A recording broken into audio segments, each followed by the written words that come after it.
जी अस्सलाम वालेकुम। एक दफ़ा बस कंफर्म कर दें, आवाज़ आ रही है मेरी?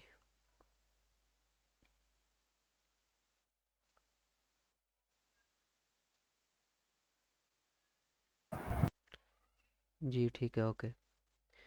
अच्छा, ये क्लास का मकसद वैसे उन स्टूडेंट्स के लिए था, एक तो जो कंफ्यूज है, मतलब कि वेबसाइट बनती किस तरह से है, मतलब किस तरह से हम करेंगे, एक तो उनके लिए था, ठीक है। और दूसरा ये था कि मैंने अपने जो मेरा काम था सारा वो दिखाना था, क्योंकि काफ़ी सारे स्टूडेंट्स न्यू थे, तो उनके लिए था। बहरहाल स्टूडेंट्स जो हैं वो क्लास ज्वाइन नहीं कर सके, क्योंकि मैंने उनको बोला था कि आपको रिकॉर्डेड जो है ना सेशन मिल जाएगा, शायद इसलिए ज्वाइन नहीं किया ज़्यादा स्टूडेंट्स ने। तो इसके अंदर सबसे पहले मैं आपको अपना बताऊंगा, फिर जो है ना वो सॉफ्टवेयर डेवलपमेंट का या प्रोजेक्ट डेवलपमेंट का थोड़ा सा बताऊंगा। उसके बाद प्रोजेक्ट जो अपने वो आपको दिखा दूंगा एक तो, और फिर वेब का बता दूंगा किस तरह से काम करती है, और आखिर के ऊपर क्वेश्चन एंड आंसर। और जस्ट 20 से 25 मिनट, बस इससे ज़्यादा नहीं। तो नेक्स्ट मूव करते हैं हम। तो जी मेरा नाम है सुबान मजीद, और मैं ख़ुद ग्रेजुएटेड हूँ यहाँ से, वर्चुअल यूनिवर्सिटी से।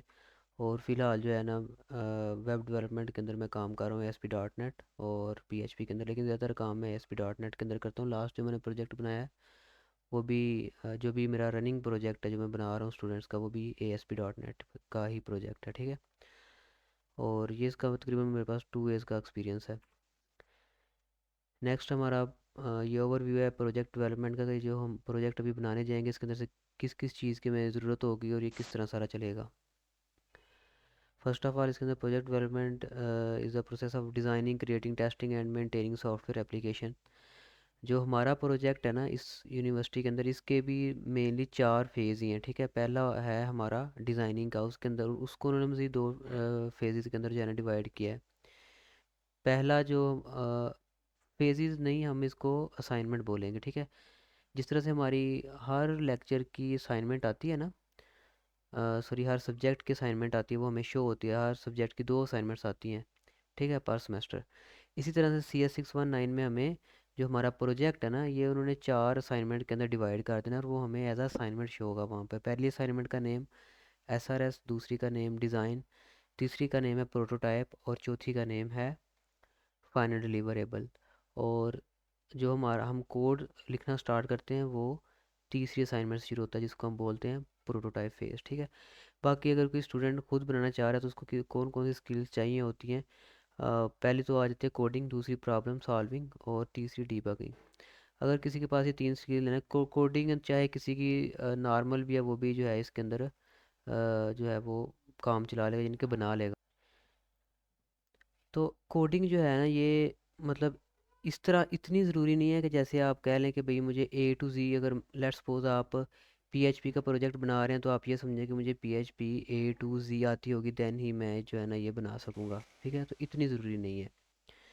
बाकी ये कि बेसिक आपको बस समझ आनी चाहिए कि अगर कोड कुछ लिखा हुआ है तो उसका मतलब क्या है। बस इतनी सी कोडिंग आपको आनी चाहिए, ज़रूरी नहीं कि आपको कंप्लीट उसकी सारी लाइब्रेरीज ये वो सब कुछ वो आता हो। ओके, तो मैं आपको बता रहा था कि कोडिंग इसके अंदर, मतलब प्रोजेक्ट बनाने के अंदर कितनी चाहिए होती है, ठीक है। उसके बाद प्रॉब्लम सॉल्विंग स्किल ये है कि अगर कोई प्रॉब्लम आ जाती है आपको, मतलब आपका प्रोजेक्ट बनाते हुए, तो अगर आपके कोडिंग के कंसेप्ट, मतलब बेसिक कंसेप्ट क्लियर है ना, तो आपको एरर की समझ आ जाती है। बाकी अगर मैं प्रोजेक्ट की ओवरऑल बात करूँ, तो कोड लिखने से ज़्यादा इसके अंदर डीबगिंग के अंदर टाइम जाता है, यानी जब प्रॉब्लम आ जाती है ना, प्रॉब्लम को सॉल्व करने के अंदर ज़्यादा टाइम जाता है।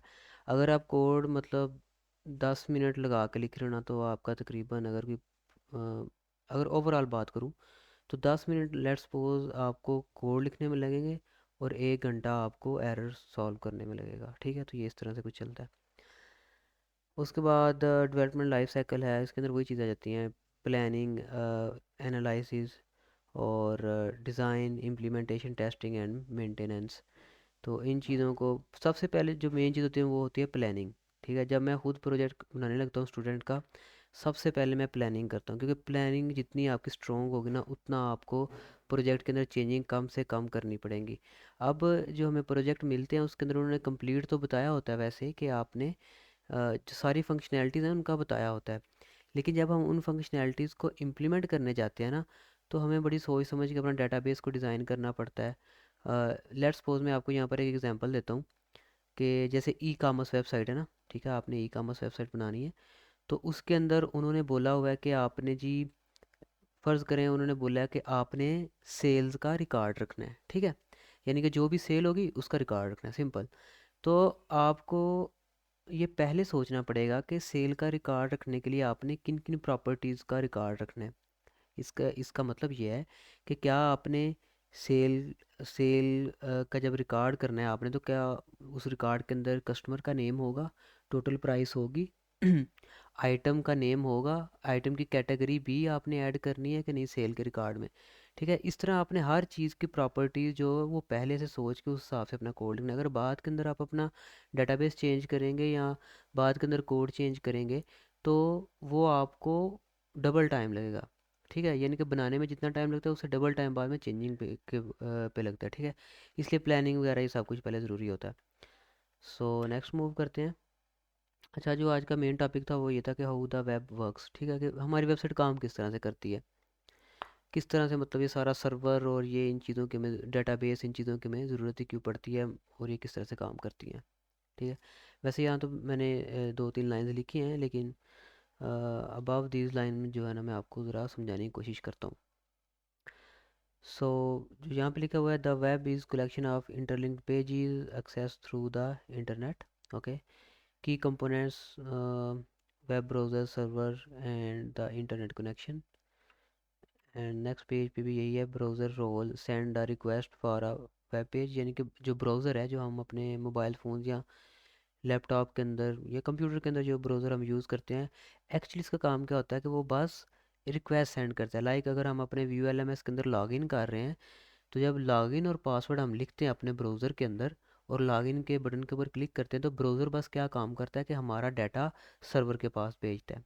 ठीक है, सर्वर फिर वहाँ पर चेक करता है कि क्या इस नाम का मेरे पास कोई डाटा है, अगर होगा तो सर्वर वापस रिस्पॉन्स करेगा, मतलब जो भी उसका रिस्पॉन्स होगा येस या नो।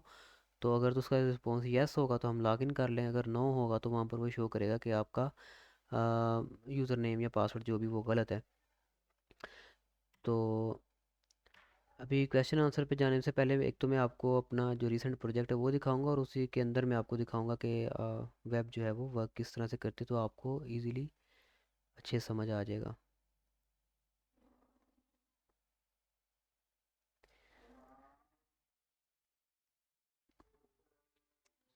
तो ये प्रोजेक्ट अभी लोड होगा। ये ASP.NET कोर का प्रोजेक्ट है, वैसे मैंने PHP वगैरह का भी बनाया हुआ है, लेकिन उसको रन करने से पहले मैं इसको ज़रा रन करता हूँ।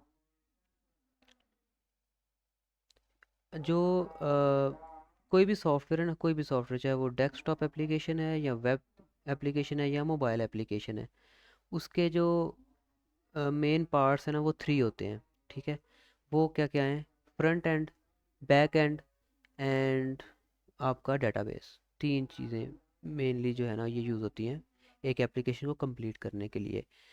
बाकी ये चीज़ें जो है ना, तीन चीज़ें ये भी डिपेंड करती हैं। अब अगर ये सिर्फ तीन चीज़ें होंगी तो हम इसको बोलेंगे ये हमारा थ्री टीयर आर्किटेक्चर है। ठीक है, जब भी कोई सॉफ्टवेयर बनता है पहले उसका जो आर्किटेक्चर है वो डिफ़ाइन होता है। अगर लेट्स सपोज 4 टीयर आर्किटेक्चर होगा तो उसके अंदर चार कंपोनेंट्स होंगे मेन। अगर आपका 3 टीयर आर्किटेक्चर है ना तो उसके अंदर तीन जो मेन कंपोनेंट है वो सिर्फ तीन होंगे।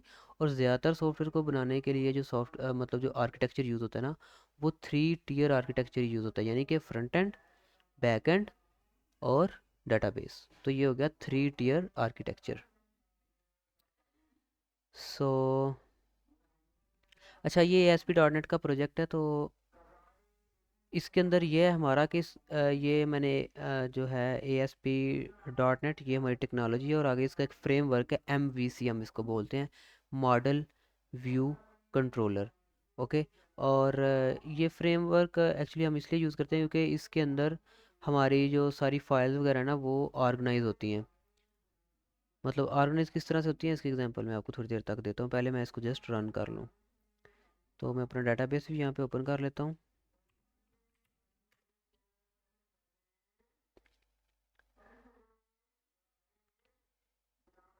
इसकी बजाय मैं सोच रहा हूँ कि आप लोगों को PHP का प्रोजेक्ट दिखाऊं, क्योंकि ये जो है ना ये थोड़ी कॉम्प्लिकेटेड चीज़ हो जानी है आप लोगों के लिए।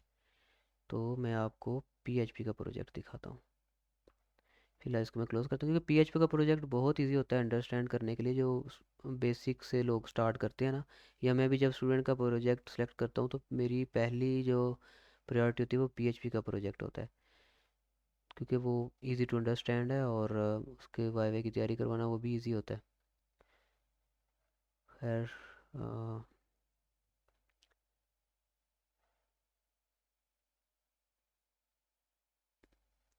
एंड यहाँ से ये पीएचपी का प्रोजेक्ट है। अच्छा, वो जो एक हमने बात की थी ना कि जो वेबसाइट है वो एक कम्बिनेशन होता है मतलब पेजेस का, ठीक है। अगर मैं यहाँ पे थोड़ा सा जूम कर दूँ तो ये देखें, ये पेजेस मैंने बनाए हैं ना, ठीक है। तो जो मेरी वेबसाइट है ना अभी, इसका नाम है ऑनलाइन किचन। तो ये इन पेजेस से मिलके बनी है। ये अपडेट प्रोफाइल का अलग से पेज बना हुआ है, अगर आपको ये नज़र आ रहा हो तो, ठीक है। अपडेट फूड का अलग से पेज बना हुआ है, साइन अप का अलग से पेज है। तो इन सब पेजेस से मिलके ही पूरी एक वेबसाइट बनती है, ठीक है। तो ये मतलब था कि वो जो पीछे बात आई थी ना कि वेबसाइट जो है वो पेजेस का कलेक्शन होता है, तो ये होते हैं वो पेजेस, ठीक है। अब मैं वहाँ पर भी आपको एस पी डॉट नेट के अंदर भी पेजेस दिखा सकता था, लेकिन वो ज़्यादा ऑर्गेनाइज थे, तो उनको दिखाना थोड़ा सा आपको मुश्किल हो जाना था, आपके लिए अंडरस्टैंडेबल भी नहीं था उन्हें ज़्यादा। अच्छा, ये आपने हैंड रेज़ किया, आपका कोई क्वेश्चन है या गलती से हैंड रेज़ हुआ है? आई थिंक बाय मिस्टेक ही हुआ है। ओके, मैं इस प्रोजेक्ट को रन करने लगा हूँ। ये हमारे पास एक सॉफ्टवेयर आता है जैम्प के नाम से। ये क्या है हमारा, ये हमारा सर्वर है, इसको हम बोलते हैं लोकल होस्ट सर्वर। ओके, आप कह रहे हैं कि आपको नज़र नहीं आ रहा। आप ऐसा करें, क्लास जो है ना ये आप लीव करके दोबारा ज्वाइन करें, क्योंकि मेरी तरफ से स्क्रीन शेयर है ऑलरेडी।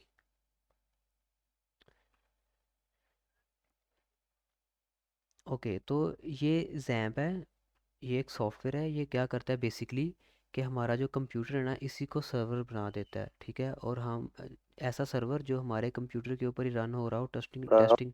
जी जी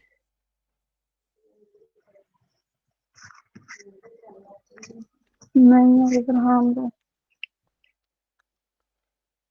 जी, स्क्रीन नज़र आ रही है ना मेरी सबको? मिनट मेरे कैमरा ऑन है। ओके, तो जो जैम्प है ये सॉफ्टवेयर एक्चुअली ये क्या काम करता है कि हमारे लैपटॉप को ही सर्वर बना देता है, ठीक है। और ये एक्चुअली जैम्प हमें एक तो सर्वर भी प्रोवाइड कर देता है और दूसरा डेटाबेस भी प्रोवाइड कर देता है। तो मैं इसको ज़रा ओपन करता हूँ जैम्प को। मैंने ऑलरेडी अपनी ये जो वेब एप्लीकेशन है ना ये इसके ऊपर कॉन्फ़िगर की हुई है। मैं इसको जस्ट स्टार्ट के ऊपर क्लिक करता हूँ एंड यहाँ से हमें जाना पड़ेगा एडमिन पे। तो ये इस तरह का ओपन होगा, यहाँ पर ये पड़ी हुई है ऑनलाइन किचन, इसके ऊपर क्लिक करूँगा तो ये डायरेक्ट सामने रन होगी, ठीक है। अब ये देखें, ये जो इंटरफेस है ना ये हमारा कहलाता है फ्रंट एंड का, ओके। एक्चुअली अब वेब किस तरह से काम करती है आपको बताने लगा। फ़र्ज़ करें मैं यहाँ पर जाता हूँ साइन अप पे, ठीक है। साइन अप पे गया। अब मैं यहाँ पर साइन अप करना है तो मैं यहाँ पर नेम लिखता हूँ कोई सा भी। लेट्स सपोज मैं यहाँ पर असद लिख देता हूँ, ठीक है। पासवर्ड मैं लिख देता हूँ, ये भी असद ही लिख देता हूँ, Asad. And email Asad at mail dot com, कोई भी फर्जी मेल। और कॉन्टैक्ट 000 एंड एड्रेस कोई भी XYZ लिख देता हूँ, ठीक है। अब जब जैसे ही मैं ये साइन अप के बटन के ऊपर क्लिक करूँगा तो ये सारा डाटा जाके मेरे डेटाबेस के अंदर स्टोर होगा, ठीक है। जो इस वेबसाइट के रिलेटेड डेटाबेस है ये उसके अंदर जाकर स्टोर हो जाएगा। तो ये मैंने साइन अप के ऊपर क्लिक किया। ओके, यहाँ पर ये मुझे कुछ एरर दे रहा है, customer sign up warning my SQL server sent client please report to the developer. Okay, ठीक है। ओके, तो मैंने कुछ यहाँ पर किसी फील्ड के अंदर मैंने कोई गलती की है जिस वजह से ये बोल रहा है। मैं ज़रा एक दफ़ा डेटाबेस देख लूँ इसका, वहाँ पर क्या सेटिंग चल रही है। सो स्टार्ट, अच्छा मेरा डेटाबेस स्टार्ट ही नहीं था हुआ। ये स्टार्ट कर रहा हूँ तो दोबारा से स्टॉप हुई जा रहा है। अब ये क्यों हो रहा है मेरे लैपटॉप में? ये इस वजह से हो रहा है क्योंकि मेरे लैपटॉप के अंदर ऑलरेडी दो जो है ना ये सर्वर रन हो रहे हैं इसके माई एसक्यूएल के। ये तीसरा सर्वर मैं रन करने की कोशिश कर रहा हूँ। ये एक मेरे पास ये है, ठीक है, एसक्यूएल सर्वर मैनेजमेंट स्टूडियो। एक ये समझ ले मेरे पास सर्वर रन हो रहा है। और एक मेरे पास माई एसक्यूएल, ये है माई एसक्यूएल वर्क बेंच, ये दूसरा सर्वर है मेरे लैपटॉप में। और तीसरा ये जैम्प। इस वजह से ये थोड़ा सा ना प्रॉब्लम करता है कभी कभी, और ये स्टार्ट नहीं हो रहा ना। दोबारा से मैं ट्राई करता हूँ।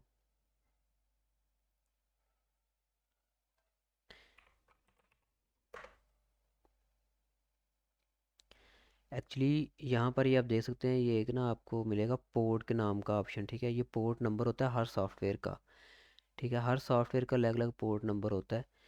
तो ये जो एसक्यूएल सर्वर है इसके लिए एक ही पोर्ट नंबर है, वो चाहे मैं किसी भी सॉफ्टवेयर से इसको एक्सेस करूँ तो पोर्ट नंबर सेम है। इस वजह से ये रन नहीं हो रहा। ओके, तो अभी मुझे इसको रन करने के लिए ना लैपटॉप को रीस्टार्ट करना पड़ेगा।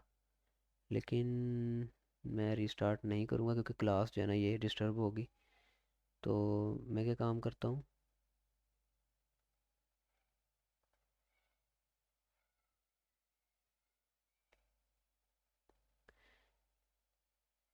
कि मैं दूसरे वाला प्रोजेक्ट ही ओपन कर लेता हूँ।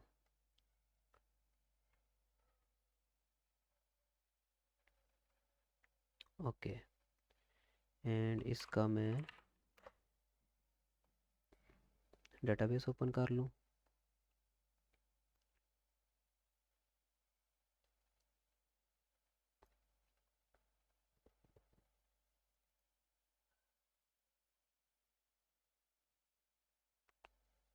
ओके,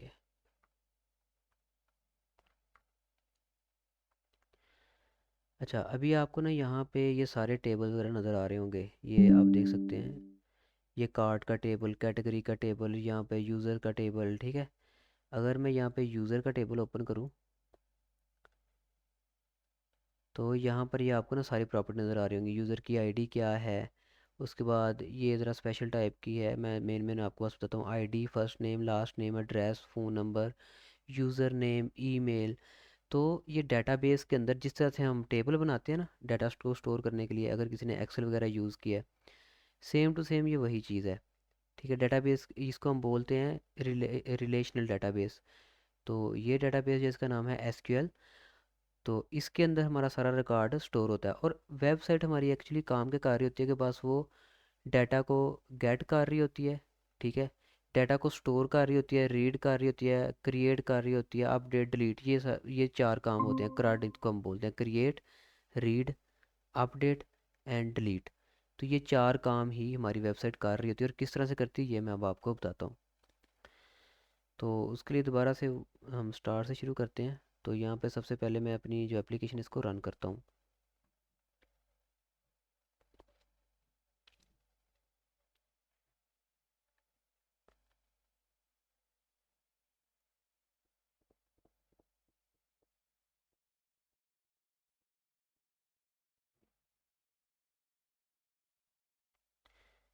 ओके, अभी भी प्रोजेक्ट में कोई एरर था लेकिन बहरहाल ये चल गया।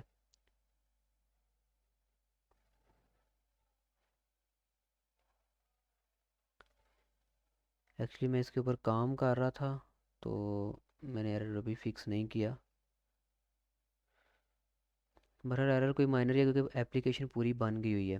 अच्छा, यहाँ पर मैं आपको दिखाता हूँ। लेट्स सपोज अभी हम जाते हैं रजिस्टर पे, और मैं जल्दी से यहाँ पे रजिस्टर करता हूँ। User at 123 and user at 123 and register. Okay, यहाँ पर ये आ रहा है कि Subhan ji register successfully, please log in. Okay, अब देखें, जैसे ही मैंने यहाँ पर डिटेल एंटर की है, जैसे ही मैंने यहाँ पर डिटेल एंटर की, तो ये आगे कैसे मेरे डेटाबेस तक गई होगी इसका मैं आपको बताने लगा हूँ। ये था हमारा फ्रंट एंड, ओके। जैसे ही यहाँ पर मैंने रजिस्टर के ऊपर क्लिक किया तो इसके पीछे का जो कोड था उसका लॉजिक ये था कि जो भी डाटा मैंने यहाँ पर लिखा है इसको जाके डेटाबेस के अंदर स्टोर करवा दो। तो जैसे ही मैंने साइन अप के ऊपर क्लिक किया तो यहाँ पर मैंने एक फ़ंक्शन लिखा हुआ है। मैं आपको दिखाता हूँ, वो होगा मेरे अकाउंट कंट्रोलर में। यहाँ पर कंट्रोलर एंड ये रहा मेरा अकाउंट कंट्रोलर, और यहाँ पर एक फ़ंक्शन होगा मेरा ये लॉगिन का, और हमने देखना है रजिस्टर का, ये रहा रजिस्टर का, ठीक है। अब ये फंक्शन क्या कह रहा है कि भाई ये बैकएंड का कोड है, ठीक है। बैकएंड के ऊपर अब क्या चल रहा है कि यहाँ से ये डाटा आएगा, यूज़र का ईमेल होगा, फर्स्ट नेम जो भी, ठीक है, ये सारा डाटा होगा।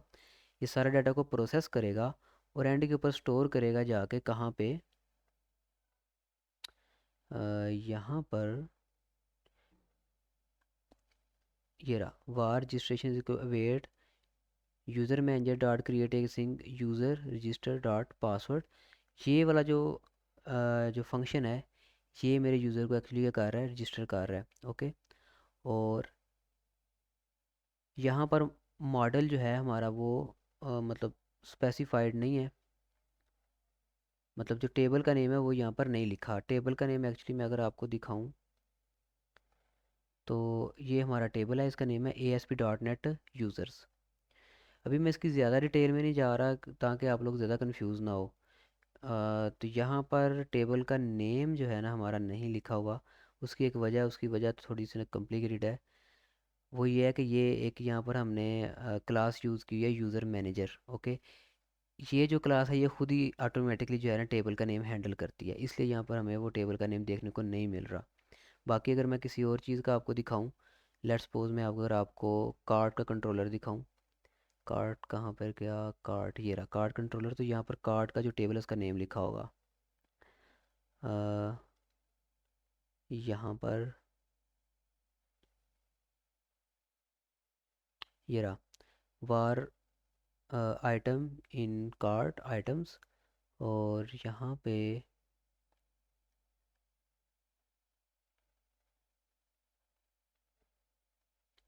ऐड टू कार्ट,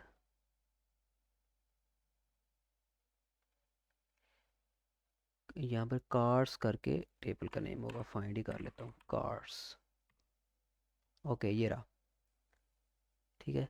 यहाँ पर ये जो कॉन्टैक्ट्स हमारी ये क्लास है ये एक्चुअली एक्सेस कर रही है हमारे सारे टेबल्स वगैरह को, तो यहाँ पर ये कार्ड्स के नाम का हमारा टेबल आपको यहाँ भी नज़र आएगा, ये रहा ये रहा कार्ड्स के नाम का टेबल, ठीक है। तो बहरहाल मैं अभी डाटाबेस के अंदर पहले से कोई डाटा नहीं था, इसको मैं रिफ़्रेश करता हूँ तो यहाँ पर जो मैंने डाटा भी एंटर किया वो आपको नज़र आएगा। सो इसको रिफ़्रेश करते हैं, ओके। और यहाँ पर database British garment and table, और टेबल के अंदर हमने देखना है अपना ASP.NET यूज़र। अभी ये पहले से टेबल ओपन है, ठीक है, यहाँ पर कोई डाटा नहीं है। तो ASP.NET यूज़र्स ये रहा, इसको मैं दोबारा से ओपन करता हूँ,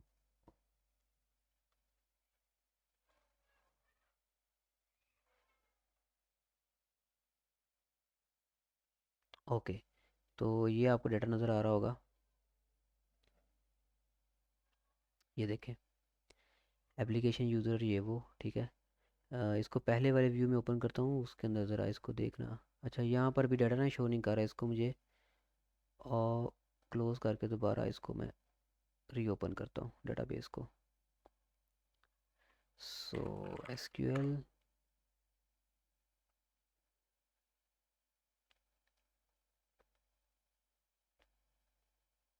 connect and database British government tables ASP.NET user, and ये अब नज़र आ जाएगा वो डाटा जो भी हमने एंटर किया था ना, ये वाला जो मैंने भी अपना नेम लिखा था सुबान मजीद, और ये सारा मैंने डाटा भी एंटर किया था, ठीक है। तो ये यहाँ पे नज़र आ गया। अब ये कैसे हुआ, मतलब वहाँ से यहाँ तक ये डाटा आ गया, लिखा मैंने वहाँ है और ये मेरे डाटाबेस में आ गया।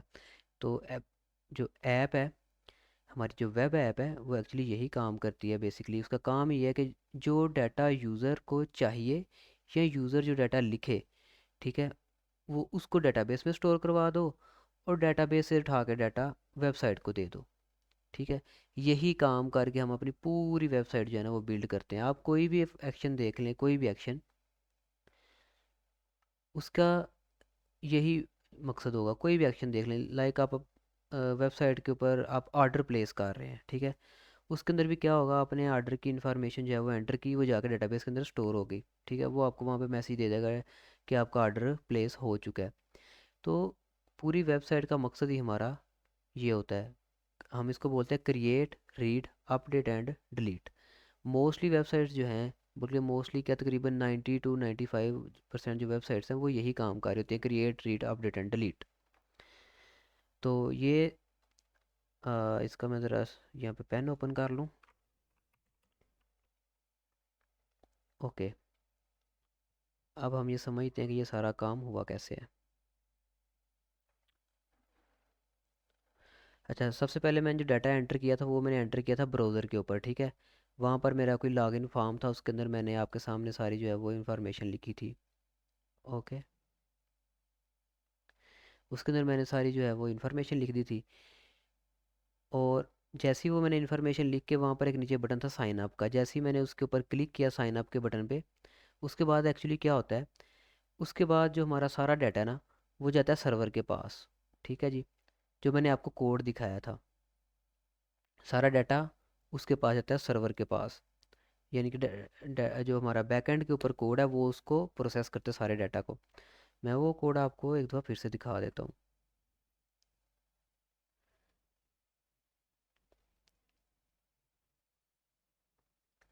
इसको ज़रा मैं हाइड कर लूँ। ओके, और यहाँ पर मुझे अकाउंट कंट्रोलर दोबारा खोलना पड़ेगा। ओके, ये हमारा रजिस्टर का एक्शन जो मैंने लिखा हुआ है, रजिस्टर का मेथड, ठीक है। अब सारा डाटा ना, ये मेरा पेज जो है ना, रजिस्टर का पेज, अभी के लिए आप ये सपोज करेंगे उसका नाम है रजिस्टर वीएम, ठीक है। तो वहाँ से जो सारा डाटा आ रहा है ना वो यहाँ पर आ रहा है, लाइक ईमेल, ठीक है, और यहाँ पे ईच एंड एवरीथिंग जो है ना, यहाँ से वो आ रहा है। ओके, और एंड के ऊपर मैं क्या कर रहा हूँ कि मैं उस डाटा को ये कह रहा हूँ कि ये सारा डाटा पकड़ो, ठीक है, कोड में ये मैं लिखा हुआ है, ये सारा डाटा पकड़ो, और जो ASP.NET यूज़र वाला टेबल है ना, ये उसके अंदर जाकर सारा डाटा एंटर कर दो, सिंपल, ठीक है। तो सिंपली यहाँ पर फिर क्या होगा, ये सारा डाटा जाएगा और जाके यहाँ पर ये यहाँ पर आके सारा स्टोर हो जाएगा। अब नेक्स्ट क्या है, जब मैं लॉगिन करूँगा या यूज़र जब लॉगिन करेगा, तो जो लॉगिन का कोड है वो, उसका लॉजिक क्या होगा कि डेटाबेस के अंदर जाकर चेक करो कि क्या, लेट्स सपोज यहाँ पर मैं आपको दिखाई देता हूँ।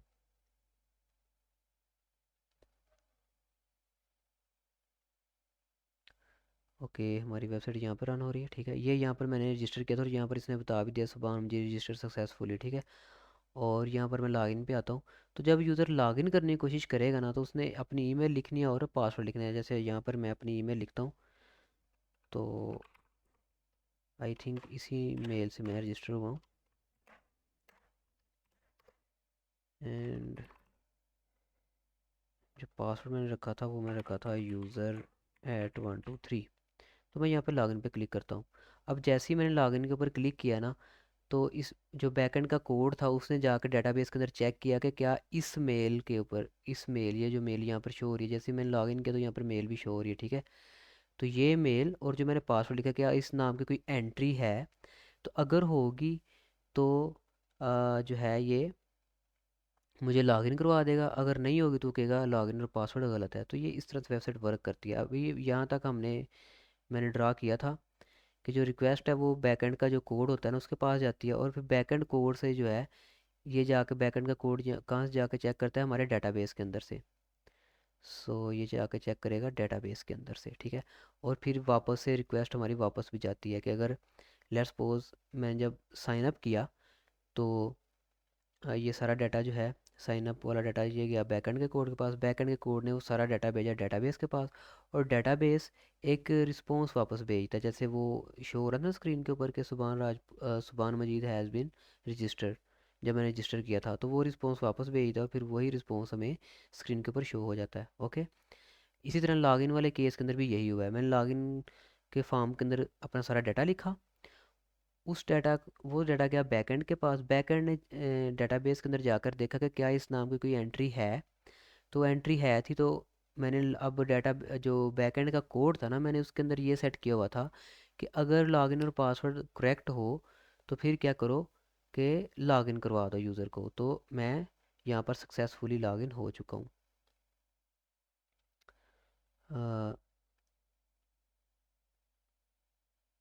ये रहा, मैं यहाँ पर ये लॉगिन हो चुका हूँ, ठीक है। और यहाँ पर मैं अपनी ऑर्डर हिस्ट्री दे सकता हूँ, और यहाँ पर ये मैं सारी चीज़ें देखता हूँ, कैटेगरीज वगैरह ये वो सारा कुछ मैं यहाँ से देख सकता हूँ। ओके, अगर मैं यहाँ पे लॉग आउट करता हूँ अभी और दोबारा से लॉगिन करने की कोशिश करता हूँ, और यहाँ पर मैं अपना जो है ना कोई भी मेल लिख देता हूँ जिससे मैं अभी रजिस्टर ही नहीं हुआ, तो यहाँ पर मैं सिंपली mail@mail.com ये एक फेक मेल लिख देता हूँ और यहाँ पर पासवर्ड कुछ भी लिख देता हूँ, ठीक है। अब अगर मैं यहाँ पर लॉगिन करने की कोशिश करता हूँ तो देखते हैं क्या होता है। ये मैं लॉगिन पे क्लिक किया तो ये कह रहा है इनवैलिड लॉगिन अटैम्प्ट, ठीक है। इस टाइम क्या हुआ है कि वही डाटाबेस के पास रिक्वेस्ट गई, यहाँ से डाटाबेस के पास रिक्वेस्ट गई, उसने मेरे कोड ने चेक किया कि डाटाबेस के अंदर क्या जो मैंने मेल और पासवर्ड लिखे उस नाम का कोई रिकॉर्ड है। तो क्योंकि रिकॉर्ड नहीं था तो उसने वापस रिस्पॉन्स क्या भेजा है वापस फ्रंट एंड के पास। तो फ्रंट एंड के पास जो वापस रिस्पॉन्स है वो ये था कि इनवैलिड लॉगिन अटैम्प्ट। तो इसी तरह से वेबसाइट वर्क करती है, हम कोई भी ऑपरेशन करें। ये तो मैंने आपको सिंपल एग्जांपल दी लॉगिन लॉगिन और रजिस्टर की। तो जब हम लेट्स सपोज अपना ऑर्डर हिस्ट्री देख रहे होते हैं तो तब भी यही होता है कि जब हम ऑर्डर हिस्ट्री लेट्स सपोज अगर मेरी यहाँ पे ऑर्डर हिस्ट्री हो, अभी वो मैंने अभी इसके ऊपर अगर मैं क्लिक करूँगा तो ये मुझे लॉगिन करने को बोलेगा, ठीक है। लॉगिन किए बगैर मैं ऑर्डर हिस्ट्री नहीं दे सकता। तो जब यूज़र ऑर्डर हिस्ट्री के ऊपर क्लिक करेगा तो वो हमारा जो बैकएंड का कोड है ना वो देखेगा कि ये जो यूज़र है, जो यूज़र लॉगिन है, इसने कौन कौन सा ऑर्डर प्लेस किया हुआ है, ठीक है। तो वो यहाँ पर मैंने एक अलग से टेबल बनाया हुआ है परचेजेस का। अगर ये मैं आपको दिखाऊं, अभी इसके अंदर कोई रिकॉर्ड नहीं होगा, तो यहाँ पर जो जो उसका ऑर्डर होगा ना, ठीक है, वो उस ऑर्डर के रिलेटेड जो रिकॉर्ड होगा वो वहाँ पर शो कर देगा। तो अभी ये बस मैंने आपको थोड़ा सा मतलब इसका देना था ओवरव्यू कि वेबसाइट किस तरह से काम करती है, क्योंकि बहुत सारे स्टूडेंट जो है ना इसके रिलेटेड जो है वो कंफ्यूज होते हैं कि ये काम किस तरह से करती है, और ये मतलब सारा जो हमारा कोड वगैरह है किस तरह से लिखेंगे। बस उसके लिए थी ये क्लास। अब जो हमारा लास्ट सेशन है वो क्वेश्चन आंसर का, अगर कोई आप क्वेश्चन पूछना चाहते हैं तो आप पूछ सकते हैं।